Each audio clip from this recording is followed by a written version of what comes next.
exausto, com dor de cabeça, e eu sou uma dessas. Agora, mas esse calor todo pode ser o principal fator de outras doenças também. E é por isso que a gente trouxe o nosso amigo cardiologista aqui, doutor Daniel Message, para falar com a gente sobre esse assunto, né, doutor? Pode chegar aqui, tudo bem? Tá calor aí, doutor? Tudo bem, Kelly. Aqui tá bom. Aqui tá gostoso, né? Como vai? Tudo bem? Pode chegar, pode sentar, doutor. Obrigado. Doutor, é igual, agora do nada a gente fez né, com os céus dos Imagina os entregadores nesse sol. Os pedreiros nesse sol, o pessoal que trabalha, deve passar uma exaustão danada. Eles estão exatamente no horário que a gente pede para não tomar sol. No horário, que é o das 10 às... Que é o das 10 até as 16, né? Varia um pouquinho, né? A gente não tem mais horário de verão, né? Não tem. Mas das 10 às 16, 17 é terrível. Agora, doutor, o que esse calorão todo causa no nosso corpo? Olha só, se a gente precisa, se a gente tem todo esse calor, a gente estava ali fora esperando a entrevista bebendo água. Ó, meu copinho tá aqui. O copinho tá aí, a gente tá sempre se hidratando. Então a gente tem perdas através do suor, que a gente chama de perdas insensíveis, e a gente tem que repor, senão a gente desidrata. Mas assim, a gente imagina que todo mundo vai perceber que está com sede, que está desidratando e vai lá tomar água. Algumas pessoas não têm essa percepção. Eu vi você falando agora no começo sobre algumas populações, os idosos, as crianças precisam oferecer água para elas. Os idosos, eles teoricamente, eles não precisam que alguém ofereça. Mas a gente tem que lembrar que os idosos, eles perdem o mecanismo de sede e às vezes o idoso, ele depende de um terceiro para que ele possa receber água. Um cuidador, um familiar, e muitas vezes esse idoso fica abandonado. Fica mesmo. Durante um período do dia que um familiar está trabalhando, ou que mora sozinho, ou que infelizmente sofre algum maus trato. Essa população se desidrata e é essa população justamente a população de maior risco, que são os idosos. Agora, doutora, e é o cansaço mesmo, essa dor de cabeça que a gente sente, é isso? A gente... Essas ondas de calor, elas são muito piores do que aquele calor de alguns dias que a gente vai aprendendo a se adaptar. A gente acorda, tá 15 graus, 16, 20, no final do dia tá 35, 36. Essa bagunça, o nosso organismo é um organismo muito bem feito, mas a gente sofre um pouco, a gente tem um pouco de dificuldade, o organismo tem um pouco de dificuldade de entender essa regulação. Nós regulamos a nossa temperatura, mas isso às vezes dá um probleminha também. Claro. Então essas pessoas acabam, por alguns mecanismos, acabam não conseguindo controlar essa temperatura. Isso faz com que a gente esquente demais. Pois é, igual ontem, gente. Ontem, na hora que eu estava trocando o programa com o Salsicha, estava 33 graus, estava, né? E quando a gente trocou, veio para 23 graus.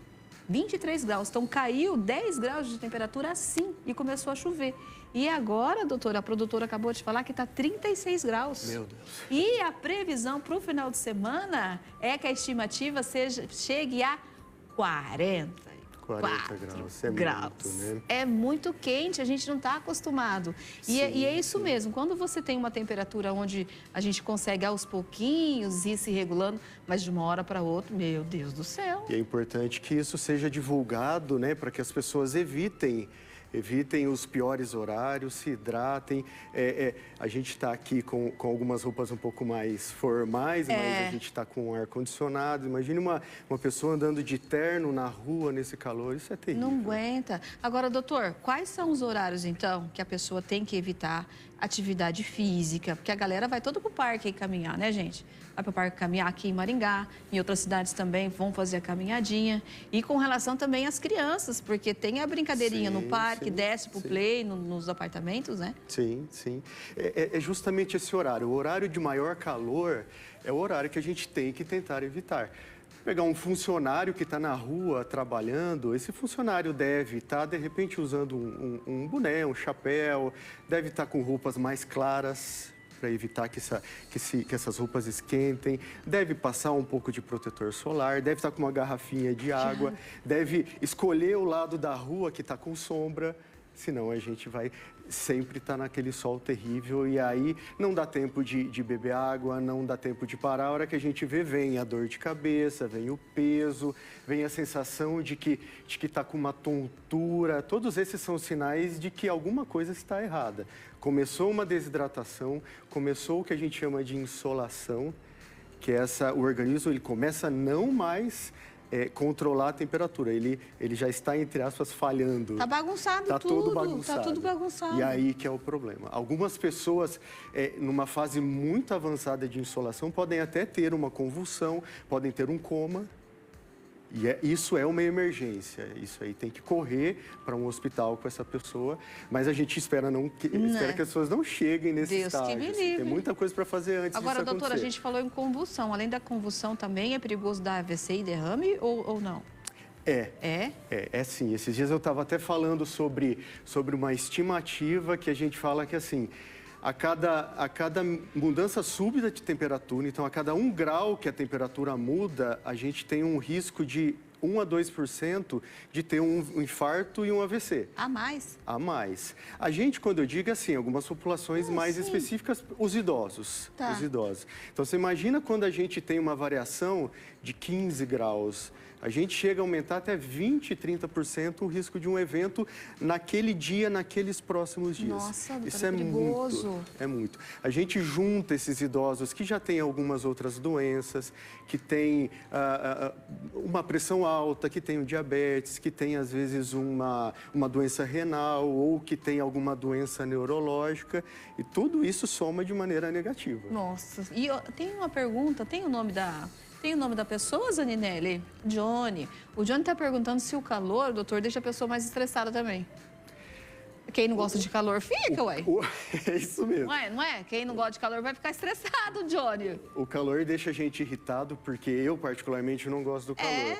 Mas essa insolação faz com que a gente tenha um estado de irritabilidade que é uma desadaptação do organismo. Essa irritabilidade, pode alguma pessoa ter irritabilidade, a outra ficar mais embotada, mais quieta. Então, isso é um sinal. A maioria das pessoas vai estar irritada porque está suando, porque está com sol. Mas, algumas vezes, a irritabilidade é um mau sinal de um problema que está podendo vir, que é Agora, insolação. doutor, nós esquecemos de falar alguma coisa para o pessoal ter cuidado? Durante essas oscilações de temperatura? Eu acho assim, então, principalmente, assim, beber bastante líquido, evitar roupas muito pesadas, evitar os horários do dia onde o sol é pior. Que é das 10 às 4 da das manhã. Das 10 às 4 da tarde. Da tarde. Evitar o sol. Tentar ir proteger com boné, com chapéu, andando na sombra. Andar na sombra sempre é bom. Esses são os cuidados mais básicos. E se a gente tem um idoso em casa, a gente atentar que esse idoso às vezes não pede água. E ele está desidratando. Então, vai lá, oferece um pouquinho mais de água. Algumas pessoas não podem tomar tanta água, oferece só um pouquinho mais. Aqueles que podem tomar bastante, aí dá uma oferta água, suco. Evitar bebidas que às vezes aumentam a diurese. Aí que é o chá, né? Que é o chá, é o café. Tá. Evitar bebidas alcoólicas. As bebidas alcoólicas, o álcool vai lá em uma região do nosso cérebro e ele para de controlar a filtração de água. Então, a gente começa a fazer muito xixi. Desidrata também. Faz muito xixi.